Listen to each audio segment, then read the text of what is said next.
ಅರಣ್ಯದ ನಮ್ಮ ಕಟಿಂಗ್ಕಾರ್ನ ಒಂದು ಫಾರೆಸ್ಟ್ ಡಿಪಾರ್ಟ್ಮೆಂಟಲ್ಲಿ ಹೊಸದಾಗಿ ಬಂದಿರತಕ್ಕಂಥ ಇಬ್ರಾಹಿಂ ಅವರು ಫಾರೆಸ್ಟರ್ ಆಗಿದ್ದಾರೆ.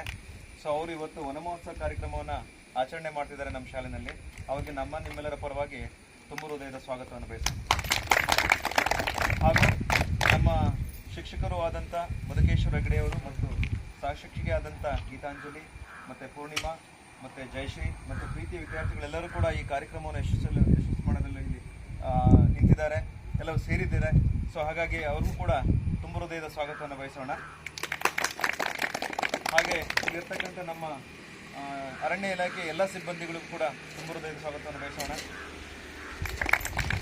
ಮತ್ತು ಈ ಒಂದು ವನ ಮಹೋತ್ಸವದ ಬಗ್ಗೆ ನಮ್ಮ ಇಬ್ರಾಹಿಂ ಸರ್ ಅವರು ಅರಣ್ಯ ಅಧಿಕಾರಿಯಾಗಿ ಅರಣ್ಯದ ಪರವಾಗಿ ಒಂದು 2 ಹಿತನುಡಿಗಳನ್ನು ಮಕ್ಕಳಲ್ಲಿ ಮೂಡಿಸ್ಬೇಕಂತ ಮನವಿ ಮಾಡ್ತೀವಿ.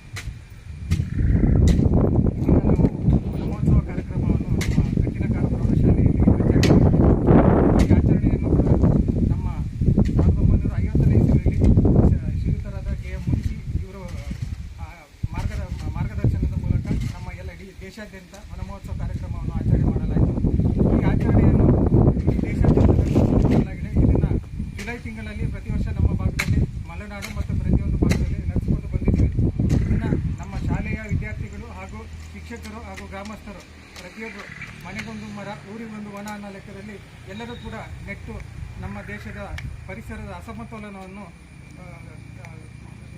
ಸರಿದೂಗಿಸಿಕೊಂಡು ಹೋಗಬೇಕಾಗಿ ನಾವು ಎಲ್ಲರೊಂದು ಕೇಳಿಕೊಳ್ಳುತ್ತಾ ನನ್ನ ಈ ಕಿರು ಭಾಷಣವನ್ನು ಮುಗಿಸ್ತಾ ಇದ್ದೀನಿ.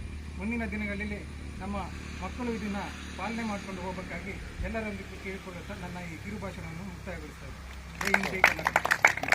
ಫಾರೆಸ್ಟ್ ಆಫೀಸರ್ ಆದಂಥ ಇಬ್ರಾಹಿಂ ಸರ್ ಅವರು ಕೂಡ ತುಂಬ ಹೃದಯದ ಒಂದು ಅಭಿನಂದನೆಗಳನ್ನ ಸಲ್ಲಿಸೋಣ. ಈಗ ಈ ಕಾರ್ಯಕ್ರಮವನ್ನು ಕುರಿತು ನಮ್ಮ ವಿಜ್ಞಾನ ಶಿಕ್ಷಕರಾದಂಥ ಮಧುಕೇಶ್ವರ ಹೆಗಡೆಯವರು 1-2 ಮಾತುಗಳನ್ನು ಮಕ್ಕಳಲ್ಲಿ ಆದಷ್ಟು ಮಳೆಯಲ್ಲಿ ಬೇಗ ಇಲ್ಲ. ಇದು ವನ ಮಹೋತ್ಸವ ಕಾರ್ಯಕ್ರಮ ನಿಮಗೆಲ್ಲ ತಿಳಿದಂತೆ ಸಸ್ಯ ಸಂಪತ್ತು ಭಾಳ ಇಂಪಾರ್ಟೆಂಟ್ ನಮ್ಮ ದೇಶಕ್ಕೆ. ಮಕ್ಕಳಿಗೆಲ್ಲ ಗೊತ್ತಿದೆ, ವಿಜ್ಞಾನದಲ್ಲಿ ಸಸ್ಯಗಳ ಬಗ್ಗೆ ಪ್ರಾಣಿಗಳ ಬಗ್ಗೆ ಕಲಿತಾ ಇದ್ದೀವಿ. ಪ್ರಾಣಿಗಳ ಆವಾಸ ಸ್ಥಾನವೇ ಕಾಡಾಗಿರೋದ್ರಿಂದ ಕಾಡನ್ನು ನಾವು ಜಾಸ್ತಿ ಕಡಿತಾ ಇದ್ದೀವಿ ಅಂತ ಒಂದು ಪ್ರೇರಣೆಯಿಂದ ಈ ಕಾರ್ಯಕ್ರಮವನ್ನು ಮಾಡ್ತಾ ಇದ್ದಾರೆ ಒಂದು ಇಲಾಖೆಯವರು. ಹಾಗಾಗಿ ನಾವು ಆದಷ್ಟು ಕಾಡನ್ನು ರಕ್ಷಣೆ ಮಾಡಿ ವನ್ಯಜೀವಿಗಳಿಗೆ ಮತ್ತು ಮನುಷ್ಯರಿಗೆ ಇಬ್ಬರಿಗೂ ಉಪಯೋಗವಂಥ ಕಾಡನ್ನು ರಕ್ಷಣೆ ಮಾಡಬೇಕು ಅಂತ ಇದು ವನ ಮಹೋತ್ಸವದ ಉದ್ದೇಶ. ಹಾಗಾಗಿ ಅವ್ರು ಹೇಳ್ದಂಗೆ ಊರಿಗೊಂದು ವನವನ್ನು ನಿರ್ಮಾಣ ಮಾಡಬೇಕು ಅಂದರೆ ಈ ಒಂದು ಕಾರ್ಯಕ್ರಮ ಯಶಸ್ವಿ ಆಗಬೇಕು. ಹಾಗಾಗಿ ಈ ಕಾರ್ಯಕ್ರಮದ ಯಶಸ್ವಿಗೆ ಸಹಕರಿಸಿದಂಥ ಎಲ್ಲರಿಗೂ ವಂದನೆಗಳನ್ನು ಹೇಳ್ತಾ, ನಮ್ಮ ಮಕ್ಕಳಲ್ಲೂ ಸಹ ಪ್ರೇರಣೆಯನ್ನು ಮೂಡಿಸಬೇಕಾಗಿ ನಿಮ್ಮ ಇಲಾಖೆಗೆ ಧನ್ಯವಾದಗಳನ್ನು ಹೇಳ್ತಾ ಈ ಕಾರ್ಯಕ್ರಮವನ್ನು ಮುಗಿಸ್ತಾ ಇದ್ದೀವಿ. ಧನ್ಯವಾದಗಳು.